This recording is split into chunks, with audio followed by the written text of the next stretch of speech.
번째 시간 될까요? 두 번째 시간입니다.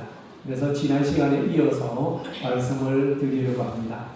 하나님께서 우리에게 원하시는 것은 우리의 아주 철저한 믿음을 원하시는 것 아닙니다. 우리의 완벽한 믿음을 원하시는 것 아닙니다. 어떤 믿음을 원하실까요? 진실한 믿음을 보시기를 원하십니다. 그렇기 때문에 사람이 이 의롭다 하심을 얻는 것은 율법을 잘 지켰느냐 거기에 따르지 않고 율법의 행위에 있지 않고 믿음으로 된다. 믿음으로 구원을 얻고 믿음으로 의롭다함을 받는다고 성경을 통해서 우리에게 분명히 말씀합니다. 자, 그렇다면 하나님께 믿음으로 말미암아 의롭다함을 받은 우리에게는 과연 내 삶의 현장 가운데 어떤 일이 일어날까요? 우리가 어제도 말씀드렸습니다만 나는 나를 제일 잘 알아요. 그죠? 하나님 나하고 내가 나를 제일 잘 알아요. 그러다면 하나님께서 나를 보실 때에는 죄가 많은 존재입니다. 그럼에도 불구하고 하나님께서 예수 그리스도를 믿는 그 믿음을 보시고 우리를 죄인이라 칭하지 아니하고 의인이라고 칭함을 해주는 거예요. 믿음으로 말미암아 의롭다고 인정해 주시는 믿음. 이게 뭐라고 그랬어요? 이신칭의다. 믿음으로 말미암아 의롭다 칭함을 받았고 믿음으로 말미암아 구원을 얻었다. 이신득의라고 합니다. 의롭다고 받았다. 자, 그렇다면 하나님께서 나를 죄인임에도 불구하고 나를 의롭다고 이렇게 인정해 주시고 계시는데 나는 이렇게 하나님으로부터 의롭다함을 인정을 받은 우리에게 있어 내 삶에 있어서 나에게 과연 어떤 일이 일어나는 걸까? 오늘 우리가 읽은 로마서 5장에 보면은 그 결과가 나오고 있습니다. 그런데 그 첫 번째로 나오는 것이 너무나도 뜻밖입니다. 자, 그것은 뭐냐면은 우리가 하나님과 화목을 누리게 되었다. 이것을 말씀합니다. 무엇을 누리게 되었다? 화목? 화목을 누리게 되었다. 여기 말씀드려 보면 10절에도 나오죠. 그 아들의 죽으심으로 말미암아 하나님과 뭐하게 되었다? 화목하게 되었다. 여러분, 화목, 화평, 이것은 같은 말입니다.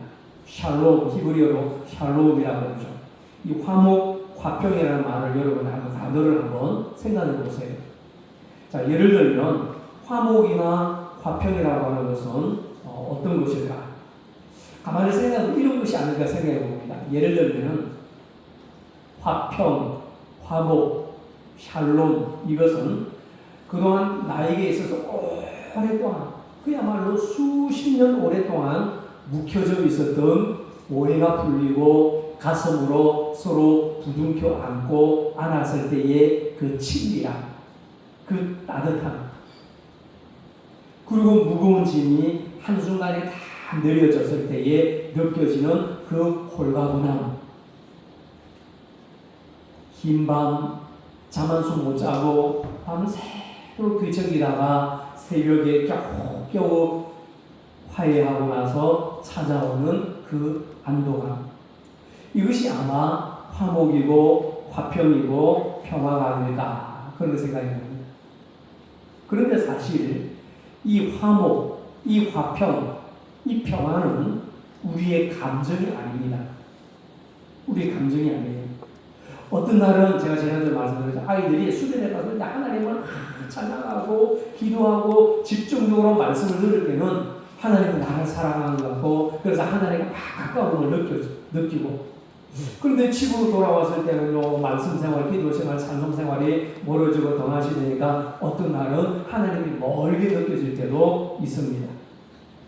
이뿐만 아니라 어떤 날은 그야말로 기도가 정말 잘 되는 날이 있고 또 어떤 날은 기도가 도통 기도의 줄이 잡히지 않고 도통 기도가 메마른 날이 있습니다. 그런데 사실 이런 느낌의 화평이 기준이 아니라는 사실입니다. 우리의 감정, 우리의 기분이 화평이고 화목이 절대 아니라는 거죠. 내 감정이 하나님과 가까우면 찬양하고 기도할 때는 하나님이 나를 사랑하지만은 그러지 않고 시금을 전폐하고 몸이 아프고 기도할 힘도 없고 그럴 때는 하나님이 멀리 있는 것 같고 그건 아니라는 거죠. 하나님은 언제나 변함없이 나와 함께 가까이 계십니다. 믿으시죠? 그런데 우리는 어떻습니까? 내 기분, 내 감정, 내 바이오리듬의 상태에 따라서 하나님이 있다가 때로는 없어지고 막 그러는 거죠. 그게 아니라는 거죠. 여러분, 법정에서 재판장이 이미 무죄를 선언하고 선포했다면 그 피고인의 기분이 어떻든지 간에 그 판결은 변하지 않습니다. 마찬가지로 하나님이 우리를 향해서, 하나님이 나를 향해서 이미 선언하셨습니다. 그리고 화평은 하나님의 선물이고 우리의 신분입니다. 할렐루야. 이게 하나님이 우리가 죄가 있든지 없든지 그거 상관하지 않고 너는 사과를 10개 먹어서 내가 죄인이고 너는 1개를 먹어서 내가 죄인이 아니고 이게 아니라 내 죄의 비중에 따라 상관하지 않고 하나님께서 나를 그냥 일방적으로 예수님을 믿는 그 믿음을 보시고 야 너는 이제부터 죄인의 자리에서 의인의 자리요 심판의 자리에서 영생의 자리로 요한복음 5장 24절 말씀대로 우리를 이사하는 거예요. 이사시킨 거예요. 여러분 믿으십니까? 이게 하나님의 전적인 선언이고 선포입니다. 그래서 내 피고인의 나의 기분에 따라 상관하지 않고 재판장이 이미 양도로 죄 없어라고 선언하면 그거 못 바꾸는 거예요. 마찬가지로 하나님께서 독생자 예수를 우리에게 보내주시고 그분을 믿는 그 의를 따라 믿음을 따라 우리를 그냥 의인이라고 인정해주고 하나님의 자녀라고 인쳐주시는 거예요. 고린도서 5장 18절 말씀을 보면은 하나님께서 우리에게 어떤 직책을 주셨다고 했어요. 어떤 직책일까요? 아라와 체험들에게는 다음 주에도 카레를 먹을 수 있는 기회를 드리겠습니다. 어떤 직책을 주셨을까요? 그렇습니다. 화목해 하는 직책을 주셨습니다. 어떤 직책? 화목해 하는 직책을 주셨다. 그래서 우리가 느끼든 못 느끼든 하나님의 판결은 유효합니다. 우리가 하나님의 은혜 안에 있다는 것도 역시 마찬가지입니다. 이 은혜는 우리의 감정이나 우리의 상태에 따라서 오락가락하는 것 아닙니다. 우리가 흔들려도 하나님의 은혜는 절대로 흔들리지 않고 우리가 약해져도 하나님의 은혜는 절대로 약해지지 않고 여전히 강함을 믿으시기 바랍니다. 그래서 우리가 변하지 하나님은 절대로 변하지 않는다는 사실입니다. 그리고 로마서에는요. 환난 중에도 즐거워한다 이런 말씀이 있습니다.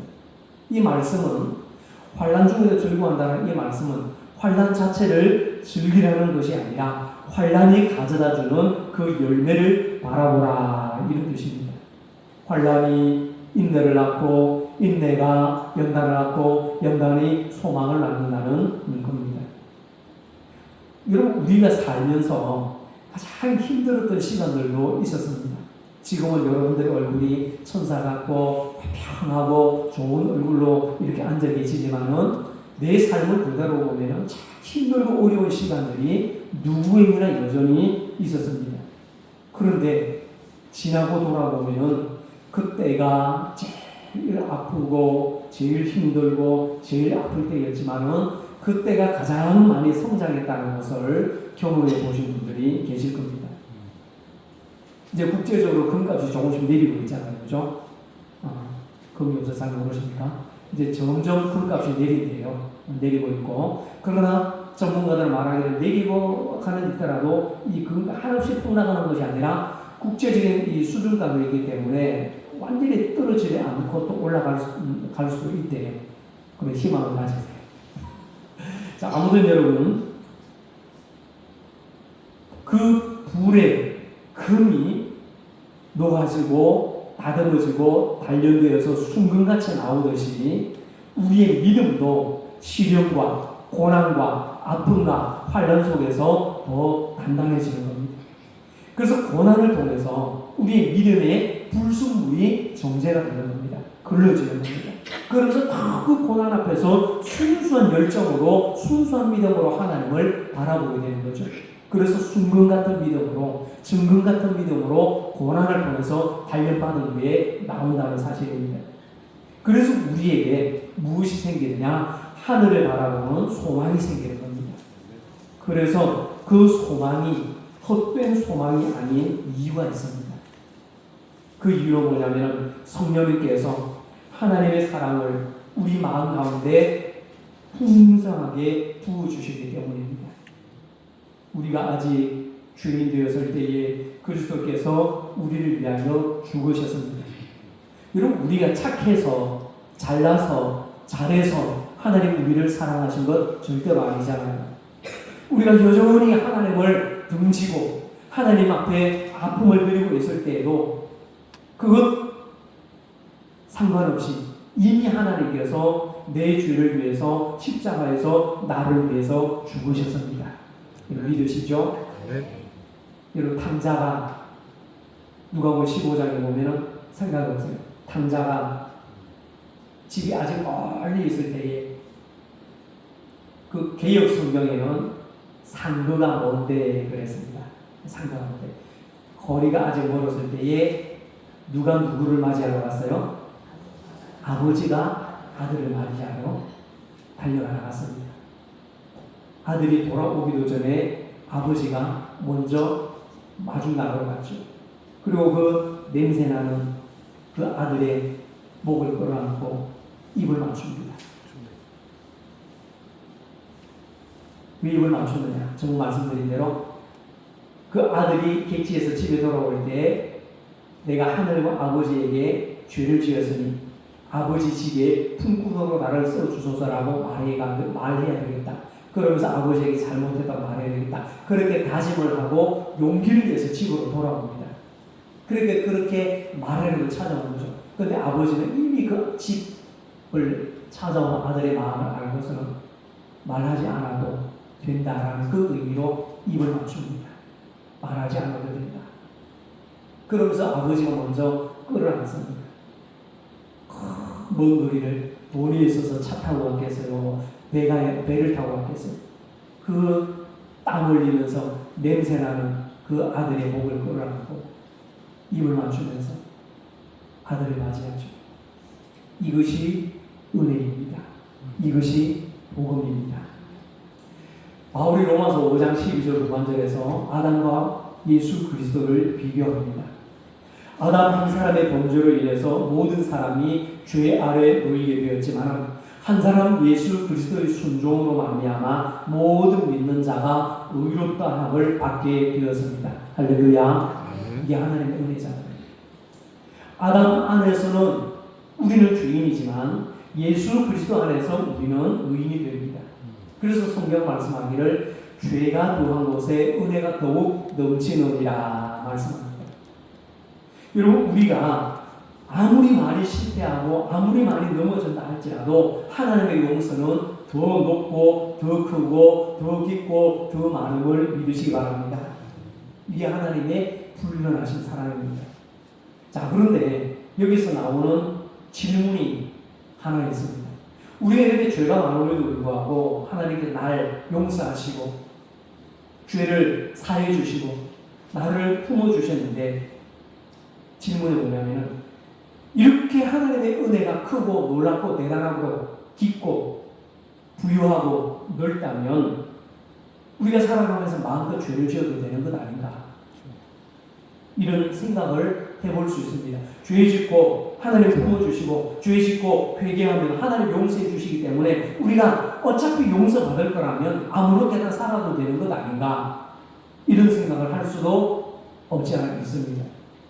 하지만 성경은 이 사실에 대해서 아주 단호하게 대답합니다. No! 그럴 수 없느니라. 그럴 수 없느니라. 여러분, 우리가 예수님을 믿을 때에 우리의 옛 사람은 그리스도와 함께 십자가에 못 박혔습니다. 죄의 종로로 가던 옛 나는 이미 죽었고 새 사람으로 다시 살아나고 다시 태어났습니다. 여러분 믿으시죠? 그래서 누구든지 그리스도 안에 있으면 새로운 피조물이라 이전 것은 지나갔으니 보라 새 것이 되었도다 말씀합니다. 그래서 그 증표로 우리가 세례를 받잖아요. 여러분 세례의 의미가 바로 여기에 있습니다. 물속에 잠기는 것은 옛 사람이 죽는 것을 의미하고 물 밖으로 나오는 것은 새 사람으로 살아나는 것을 의미합니다. 그래서 침례교에서는요 뭘 합니까? 침례를 베풉니다. 물속에. 제가 필리핀에 가서 몇 번을 갔을 때에 원주민들에게 세례를 베풀 때에 바다에 데려갔습니다. 바다에. 강이 있으면 강에 있습니다. 바다에 데려가서 목사님이나 장로님이 두 분이 양팔을 잡습니다. 걸어 세례를 줄 때에 머리에 손을 우선 뒤로 확 밀립니다. 그러면은 어떻게 될까요? 밀리는 사람은 뒤로 입술을 하게 됩니다. 네, 입술을 하게 됩니다. 그러면은 양팔을 잡았던 목사님들이나 장로님이 이렇게 머리에 부딪히지 않도록 그냥 받아서 푹 빠지게 하고 나중에 이렇게 세워줍니다. 그리고서는 무트로 나와서 머리에 발가락을 수건으로 다 닦여줍니다. 요즘 침례교, 혹시 침례교 다니신 분 계십니까? 침례교에서 세례 받으신 분? 한 분, 두 분, 세 분, 네 분, 다섯 분. 오, 많으시네요. 예. 그 강대위에 침례 받을 수 있도록 준비해 놓은 곳이 있거나 따로 침례실이 있기도 합니다. 그럼 어떻게 합니까? 이게 다른 옷을 입죠, 그죠? 그러면서 침례를 받습니다. 그 뭡니까? 죽는다라는 의미입니다. 죽는 것. 예수 안에서 나의 혈기, 나의 분노, 나의 교만, 나의 반복, 질시, 그 모든 다 죽은 거예요. 그러고 나서 물 밖으로 나오죠. 세상으로 예수 그리스도에서 새로운 피조물로 새 사람으로 거듭나고 살아났다는 것을 의미하는 겁니다. 그러기에 죄는 더 이상 우리의 주인이 아닙니다. 예전에 나를 묶고 있던 죄가, 예전에는 나를 포로로 잡고 있던 그 죄가 어떻게 했습니까? 화를 내라면 화를 내고, 분노하라면 분노하고, 탐욕을 내라면 탐욕을 부렸습니다. 비방하라고 하면 비방하고, 판단하라고 하면 판단했습니다. 그렇게 했습니다. 그러나 이제는 아닙니다. 이제는 완전히 달라졌습니다. 우리는요, 주님이 말씀하신 대로 죄에 대하여는 죽은 자요, 그리스도 안에서 하나님에 대하여서는 살아있는 자로 여기라. 성경 우리에게 분명히 말씀합니다. 여러분, 우리의 분명한 정체성이 우리의 삶을 이끌어가는 것이죠. 그런데 우리가 살아가는 현실에서는요, 여전히 힘듭니다. 죄와 싸워야 하고, 새 사람이 되었음에도 불구하고, 세례를 받고 침례를 받았음에도 불구하고, 왜 똑같은 죄를 반복하고 결과를 뻔히 아는 그런 유혹에 왜 그리 쉽게 넘어지고, 왜 그리 쉽게 유혹에 넘어갈까요? 왜 이리도 변하지 않는 나를 보게 되는 것일까요? 그것은 내 속에 두 가지 법칙이 서로 싸우고 있기 때문입니다. 우리는 그런 것이 아니라 사도 바울도 역시 그랬습니다. 내 속에서 원하는 것은 선을 원하는데 때로는 악한 것을 행하게 됩니다. 나는 생각은 선을 행해야 되고 생각은 바르게 살아야 되는데 우리의 행동이 그러지 못할 때가 있다는 겁니다. 그래서 내 안에서 이것 두 가지가 자꾸 부딪히고 싸웁니다. 트러블을 일으키죠. 여러분, 혹시 이런 밤을 보낸 적이 있으십니까? 이불 속에서 오늘도 화를 냈다가, 오늘도 욕심을 부렸다가, 오늘도 다른 사람을 흉봤다가, 오늘도 다른 사람을 판단했다가, 오늘도 다른 사람을 비방했다가, 그러면 이러면 안 돼야지 자책하고 괴로워하고 힘들어했던 그런 시간은 없었습니까? 이러면 안 되지. 그런데 안 되지 하면서 알면서도 그러지 못할 때가 한두 번이 아니면서 자책하고 괴로워하고 힘들어했던 여러분의 경험이 없습니까? 그런데 나만 이런 모습이 아니었던 겁니다. 오라, 나는 공고한 사람이구나. 이 사망의 몸에서 누가 나를 건져내랴. 사도 바울의 탄식입니다. 바울도 그랬어요. 바울. 그런데 오라, 나는 공고한 사람이로다. 이 사망의 몸에서 누가 나를 건져내라. 이 탄식 다음에 반전으로 나오는 고백이 있습니다. 그 고백을 우리의 가슴 속에 담고 살아가야 됩니다. 그 고백이, 그 반전의 고백이 뭐냐? 우리 주 예수 그리스도로 말미암아 하나님께 감사하리로다. 아멘. 절망의 끝에서, 탄식의 끝에서 감사가 터진 겁니다. 할렐루야. 같이 봅시다. 우리 주 예수 그리스도로 말미암아 하나님께 감사하리로다. 하나님께 감사하리로다. 아멘. 네. 바로 이 고백이 오라, 나는 공고한 사람이로다. 누가 이 사망의 몸에서 누가 나를 건져내라. 이 탄식 뒤에 반전 고백이 우리 주 예수 그리스도로 말미암아 하나님께 감사하리로다. 이 고백이 있습니다. 그러고서는 바울이 고백합니다. 그리스도 예수 안에 있는 자에게는 결코 정죄함이 없느니라. 아멘. 여러분, 이 말씀은 조금 덜 정죄가 아닙니다. 부분적인 정죄가 아닙니다. 완전히 없는 겁니다. 누가 그리스도 안에서 나를 정죄할 수 있겠느냐? 그리스도 예수 안에 있는 자에게는 결코 정죄함이 없다. 오늘 실수했어도, 어제 넘어졌어도, 지난주에 같은 죄를 범하고 반복하고 저질렀어도 정죄함이 없습니다. 여러분 믿으시기 바랍니다. 왜요? 주님이 나를 용서하시기 때문에. 그런데 주님이 나를 용서하시고 이신칭의 은혜를 베푸시고 이신두기의 은혜를 베푸시고 주님이 왜 저를 용서해 주셨는데도 불구하고 우리가 우리 스스로를 정죄하는데 너무 익숙해져 있기 때문에 하나님의 말씀의 선언이 낯설게 느껴지고 저 멀리 들릴 뿐입니다. 하나님이 죄를 용서해 주셨고 우리에게 자유함을 주셨는데 우리는 우리 스스로를 나를 정죄하는데 너무 익숙해져 있기 때문에 하나님의 선언이 멀리 느껴지는 거예요. 낯설게 느껴지는 거예요. 다른 사람에게도 해당되는 말씀으로 느껴지는 거예요. 여러분, 하나님이 정죄하지 않으셨는데 우리가 스스로를 정죄합니다. 하나님이 나를 정죄하지 않으셨는데 나 스스로가 나를 정죄를 해요. 여러분, 앞서도 말씀드렸지만 재판장이 무죄를 선언하는데 피고인이 스스로 나는 유죄입니다. 나는 감방에 갈 겁니다. 나는 감방에 들어가야 된다고 우기는 거예요. 똑같은 거예요.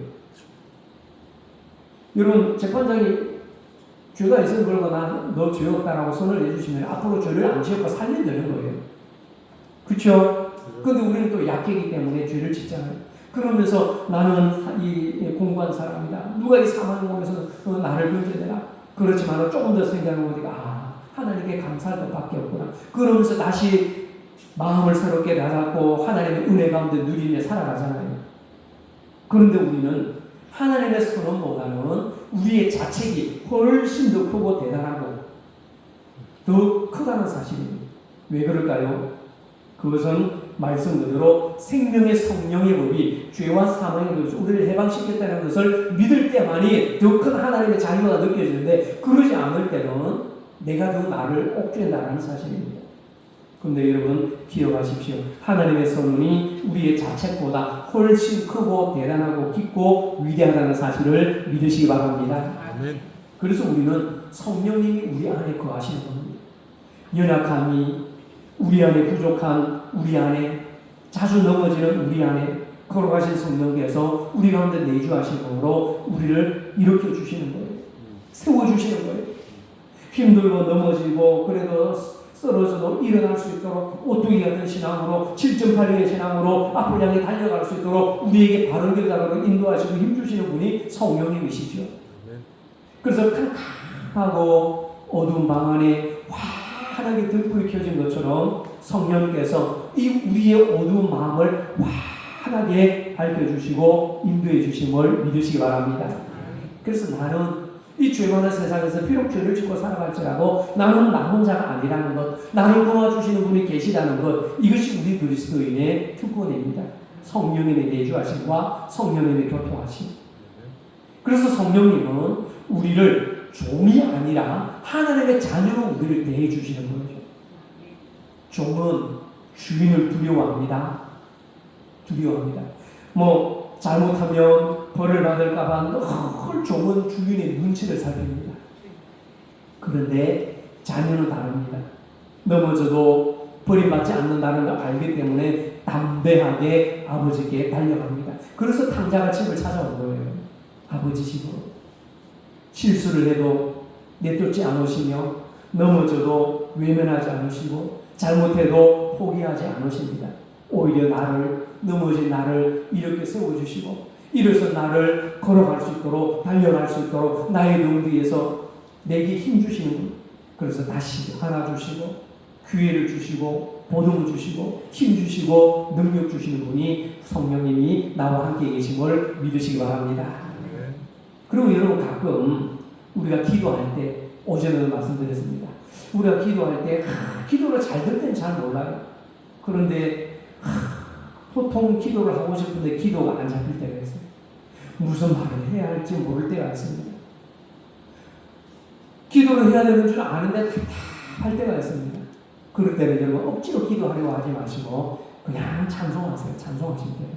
찬송하시고 주님 가르쳐준 기도를 100번이고 1000번이고 그 기도에 내 중심을 닫고 그러면 어느 순간 기도의 줄이 잡히면서 하늘의 문이 열리면서 기도가 빵 하나 터질 때가 있습니다. 그게 심한 사람은 방언이 터지기도 하고 성령이 임하시기도 하고 놀라운 하나님의 은혜를 맛보게 되는 것이죠. 그래서 내가 힘들고 어려울 때 기도하지 못할 때 답답하고 괴로울 때 성령께서 어떻게 하십니까? 말할 수 없는 탄식으로 나를 위해서 친히 기도해 주신다는 사실입니다. 내가 기도하지 못하는 그 순간에도 성령께서 아버지께 알려주십니다. 우리의 말 못할 마음의 아픔을 성령님은 누구보다도 잘 알고 계십니다. 왜요? 내 안에 계시기 때문에. 하나님을 사랑하는 자에게는 모든 것이 합력하여 성을 이룬다고 말씀하셨습니다. 여러분, 모든 것이 합력할 성을 이룬다라는 이 모든 것은요, 좋은 일만 포함하는 것 아닙니다. 좋은 일, 안 좋은 일, 어려운 일, 억울했던 일, 아픈 일, 힘든 일, 이해할 수 없었던 일, 왜 이런 일이 생겨났는지 이유를 알 수 없는 모든 일들까지도 다 포함한다는 사실을 여러분 기억하시기 바랍니다. 사망이나 생명이나 천사들이나 권세자들이나 현재일이나 장래일이나 능력이나 높음이나 기쁨이나 다른 어떤 피조물이라도 우리를 주 예수 그리스도 안에 있는 하나님의 사랑에서 끊을 수 없다고 말씀하셨습니다. 여러분 이 말씀 확신하고 믿으시기 바랍니다. 그래서 내가 비록 죄를 지었다 할지라도 너무 괴로워하지 마세요. 그 괴로워할 시간에 하나님 앞에 토설하고 내놓고 기도하면 주님께서 용서하시고 또 성령을 통해서 나에게 힘주심을 믿으시기 바랍니다. 내가 하나님을 붙드는 것이 아니라 하나님이 나를 붙들어 주심을 믿으시기 바랍니다. 그렇다면 하나님의 계획이 정말 실패하지 않는 건지 의심이 드는 순간이 있을 겁니다. 또 이럴 때도 있죠. 기도는 잘 되고 기도를 하는데 응답이 없을 때, 응답이 없는 것 같고 아무리 기도를 하고 아무리 애를 쓰고 상황이 나아지지 않을 것 같은 때가 있습니다. 건강이 안 좋은 사람은 건강을 위해서 기도합니다. 믿음이 부족한 자는 믿음이 회복을 위해서 기도합니다. 그리고 또 우리의 연약함을 내려놓고 다 기도합니다. 자녀가 돌아오지 않을 때 기도합니다. 건강이 회복되지 않을 때 기도합니다. 그런데 자녀도 돌아오지 않아요. 건강도 회복되지 않아요. 하나님이 응답해 주시는 것 같지 않았고 경제적 상황이 기도하는데 도무지 나아지지 않은 것 같고 내 삶의 문제가 도무지 해결되지 않을 때에 하나님이 과연 내 기도를 들어주실까? 듣고는 계실까? 다른 사람에게는 정말로 응답은 다 잘해주려고 나 응답받는 것 같은데 하필이면 하나님 내 기도에 귀를 기울이지 않는 것 같고 응답도 안 해주시는 것 같고 이렇게 의심이 들었던 적은 없었습니까? 걱정과 절망으로 한숨 쉰 적은 없었습니까? 이제 내가 기도 안 해야죠. 그런 마음들 들었던 적은 없으십니까? 그래도 우리 하나님은 나의 기도에 여전히 귀를 기울이시고 듣고 계심을 믿으시기 바랍니다. 내 감정에 따라서 내 기분에 따라서 하나님이 계셨다가 안 계셨다가 들어주시는 것 같기도 하고 안 들어주신다고 응답을 받은 것 같기도 하고 안 받은 것 같기도 내 감정과 기분에 따라 그러는 거지 하나님은 절대로 그러지 않으십니다. 하나님은 항상 그 자리에 변함없이 나와 함께 계심을 믿으시기 바랍니다. 그래서 하나님께서 우리에게 원하시는 것은 앞서 서두에 말씀드렸습니다만 완벽한 믿음이 아니라 진실한 믿음을 보시기를 원하십니다. 이거 꼭 기억하십시오. 하나님은 내게 완벽한 믿음을 원하는 것이 아니라 중심이 있는 믿음이요 진실한 믿음을 원하신다. 그래서 여러분 오늘도 내가 하나님을 붙드는 것이 아니라 하나님이 나를 붙들고 계심을 믿으시기 바랍니다. 그래서 오늘도 이 말씀으로 붙들고 주님 안에서 한 주간 믿음으로 승리해 나가시는 우리 청원의 모든 식구들 되시기를 간절히 축원합니다. 기도하겠습니다. 하늘의 아버지, 죄로 말미암아 이미 죽었던 저희들이지만 우리 주 예수 그리스도 보혈로 인하여 우리를 건져주시고 살려주시고 죄 용서하시고 하나님의 자녀라는 놀라운 신분, 직분, 허락해 주심을 참으로 감사하고 감사합니다. 아버지, 우리가 연약할 때에도 변치 않는 하나님의 사랑으로 언제나 돌보시고 함께 하시는 주님을 찬양합니다. 연약하여 쓰러지고 흔들리고 우리의 감정과 기분에 따라 이리저리 변하는 저희들일지라도 성령님께서 늘 우리의 중심 가운데 계심으로 믿음의 길, 바른 길, 의의 길, 진리의 길, 생명의 길, 화목의 길을 걸어갈 수 있도록 도와주시는 은혜를 진실로 감사하고 감사합니다. 날마다 하나님의 은혜 가운데 감사하며 살아가는 저희들 되게 하여 주시옵소서. 하나님을 사랑하는 자에게는 모든 것이 합력하여 선을 이룬다고 하셨사오니 아버지 하나님, 이 모든 것은 좋은 일만 포함하는 것이 아니라 안 좋은 일, 힘든 일, 어려운 일도 다 포함되는 줄로 아오니 주님 안에서 7.8일의 신앙으로 말씀 붙들고 주님 의지하고 주님만 바라보고 살아가는 저희들 되게 하여 주시옵소서. 그래서 흔들리지 않는 믿음으로 주님과 동행하는 믿음의 삶이 되게 하여 주옵소서. 우리 주님 예수님 이름으로 기도하옵나이다.